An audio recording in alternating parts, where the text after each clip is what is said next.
اعوذ باللہ من الشیطان الرجیم، بسم اللہ الرحمن الرحیم۔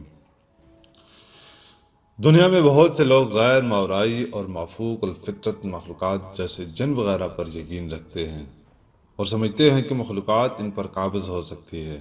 ساتھ ہی ساتھ دنیا میں ایسے لوگوں کی بڑی تعداد بھی ہے جو کہ یقین رکھتے ہیں کہ دنیا میں جن بھوت نام کی کوئی مخلوق اپنا وجود ہی نہیں رکھتی۔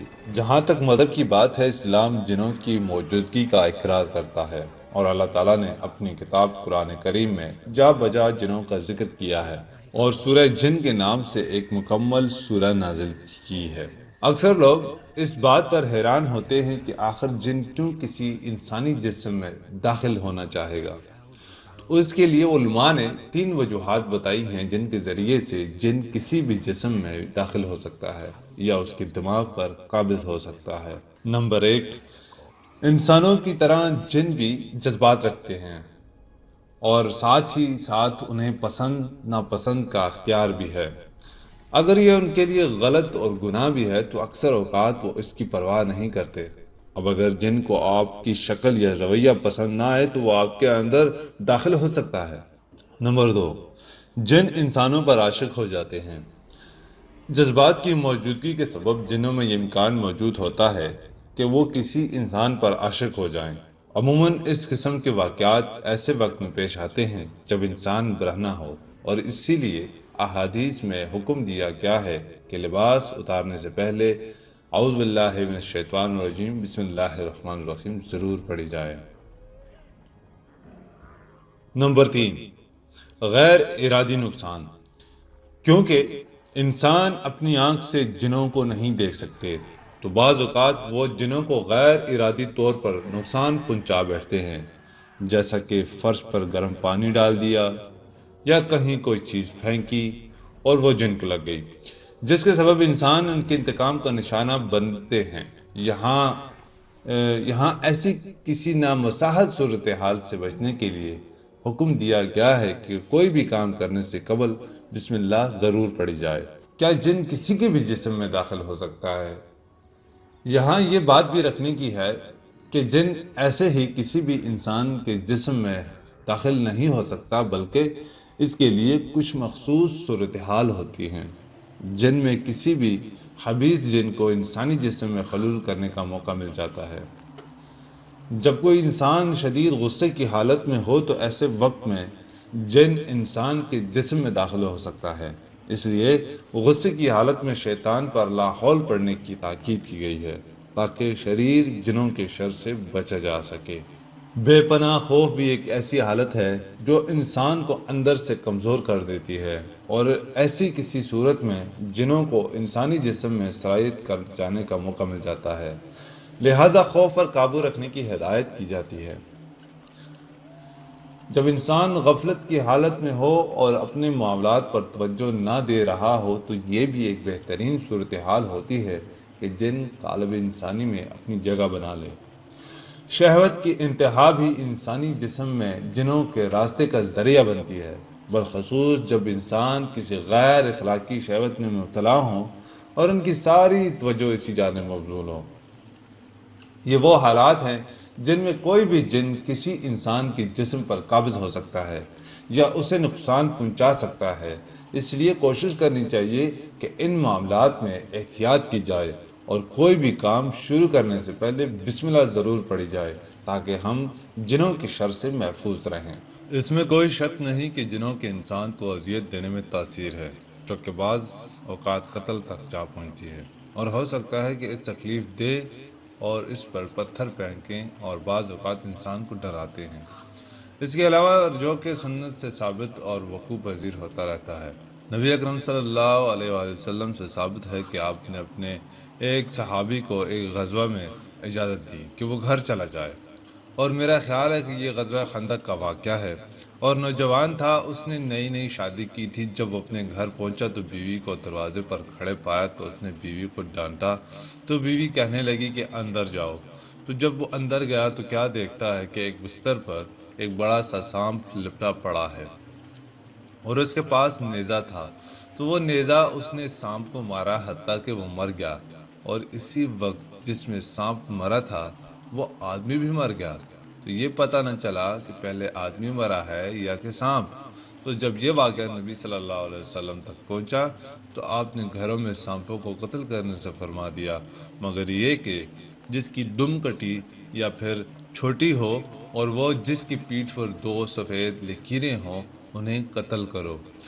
تو یہ اس بات کی دلیل ہے کہ جن انسانوں پر زیادتی کرتے ہیں اور یقیناً وہ انہیں تکلیف بھی دیتے ہیں، جیسا کہ یہ واقعہ اس پر شاہد ہے، اور بے شک یہ خبریں تواتر کے ساتھ ہیں اور پھیل چکی ہیں کہ بعض اوقات انسان کسی ویران اجاڑ جگہ میں جاتا ہے تو اسے پتھر مارے جاتے ہیں، اور حالانکہ اس اجاڑ اور ویرانے میں کسی کو نہیں دیکھا جاتا، اور بعض اوقات آوازیں سنائی دیتی ہیں اور بعض اوقات درختوں جیسے سرسراہٹ سنائی دیتی ہے، اور اسی طرح کی اور چیزیں جن سے انسان وحشت زدہ ہوتا ہے اور تکلیف محسوس کرتا ہے۔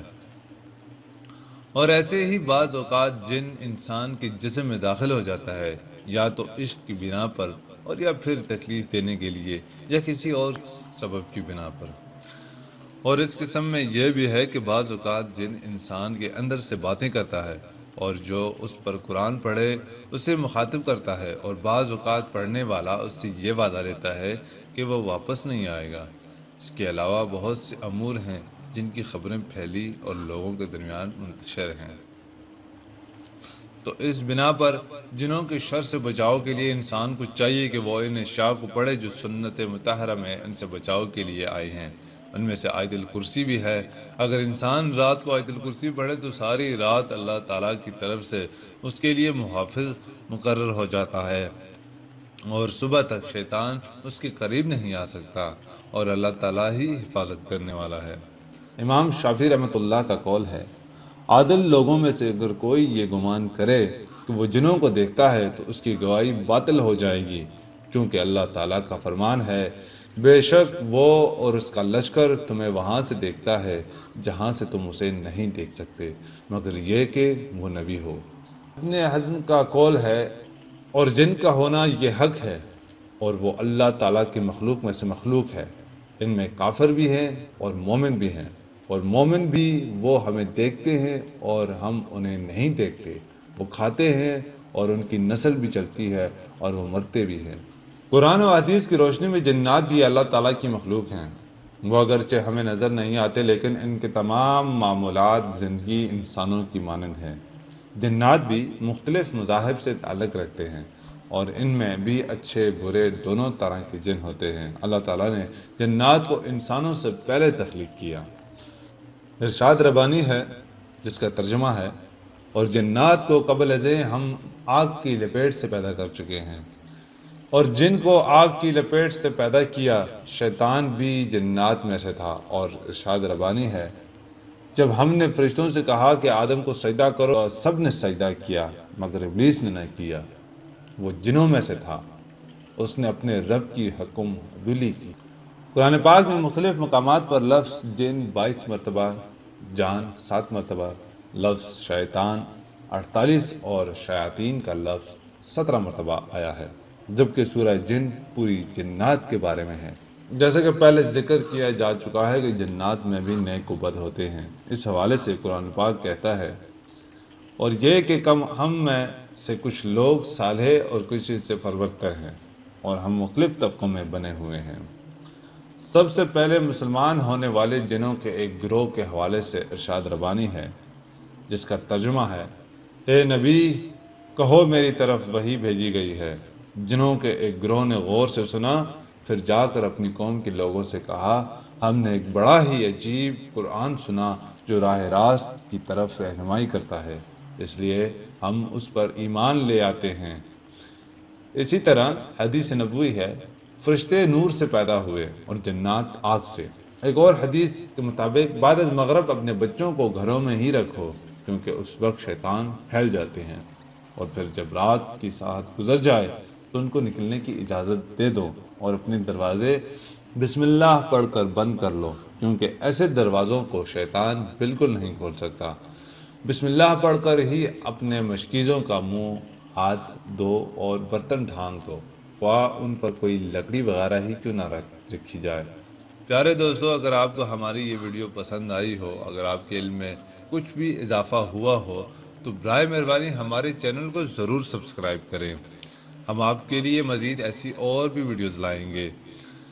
اے جے آفیشل نیک نیتی کے ساتھ آپ کے لیے گاہے بگاہے ویڈیوز لا رہا ہے۔ کمنٹ کے سیکشن میں اپنی قیمتی رائے ضرور لکھیے گا اور ویڈیو کے لائک بٹن ضرور دبائیں۔ شکریہ۔ اللہ حافظ۔